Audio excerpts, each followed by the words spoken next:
Hello দর্শক বন্ধুরা, eagle টিমের জনপ্রিয় ধারাবাহিক নাটক সত্যের মৃত্যু নেই এর ১০ম পর্ব তো আমরা সবাই দেখলাম। আর বলা যায় নাটকের গল্প এখন চরম উত্তেজনার মোড়ে এসে দাঁড়িয়েছে। আব্বার কড়া সিদ্ধান্ত, আম্মার ঘাড়তেরামি আর ভাইয়ে ভাইয়ে সম্পত্তি ভাগাভাগি নিয়ে রীতিমতো আগুন জ্বলছে পরিবারটিতে। কিন্তু আসল খেলা তো সবে শুরু। আগামী পর্বে এমন কিছু ঘটতে যাচ্ছে যা পুরো পরিবারের হিসাব নিকাশ পাল্টে দেবে। তো চলুন কথা না বাড়িয়ে জেনে নিই আগামী পর্বে কি কি ধামাকা অপেক্ষা করছে আমাদের জন্য।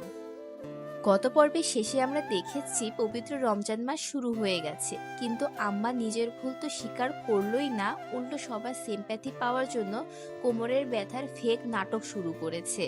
আগামী পর্বে আমরা দেখতে পাবো আম্মার এই নাটক আরো ভয়াবহ রূপ নেবে। প্রমোতে আম্মা পরিষ্কার বলে দিয়েছে, তোমাকেও আমার ভালো করে চেনা হয়ে গেছে। এর মানে হলো আম্মা এখন প্রতিশোধের আগুনে জ্বলছে।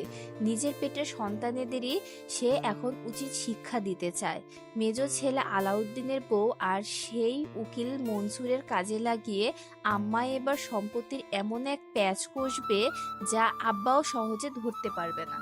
আগামী পর্বের সবচেয়ে বড় ধাক্কাটা খাবে বড় ছেলে সালাউদ্দিন। প্রোমোতে আমরা দেখেছি সালাউদ্দিনের মাথায় হাত, সে চরম হতাশায় ভুগছে। একজন তাকে বলছে, তুই তো আবার বাজারে গিয়ে রুটি কলা পরোটা খাস নাই? আর সালাউদ্দিন অবাক হয়ে বলছে, রোজা রমজানের দিন এসব কি কস, আমি রোজা রাখি নাই। এর থেকেই বোঝা যাচ্ছে সালাউদ্দিনকে ফাঁসানোর জন্য কেউ একজন খুব বাজেভাবে গেম খেলছে।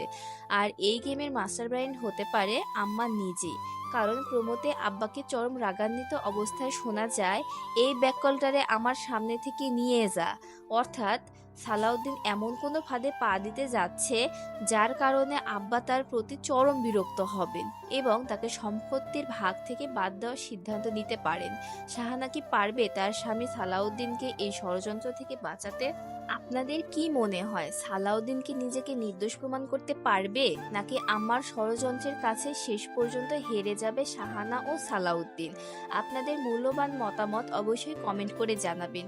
ভিডিওটি ভালো লাগলে লাইক দিন এবং আমাদের চ্যানেলটি সাবস্ক্রাইব করে পাশেই থাকুন। দেখা হবে আগামী পর্বে, ততক্ষণ পর্যন্ত ভালো থাকুন। আল্লাহ হাফেজ।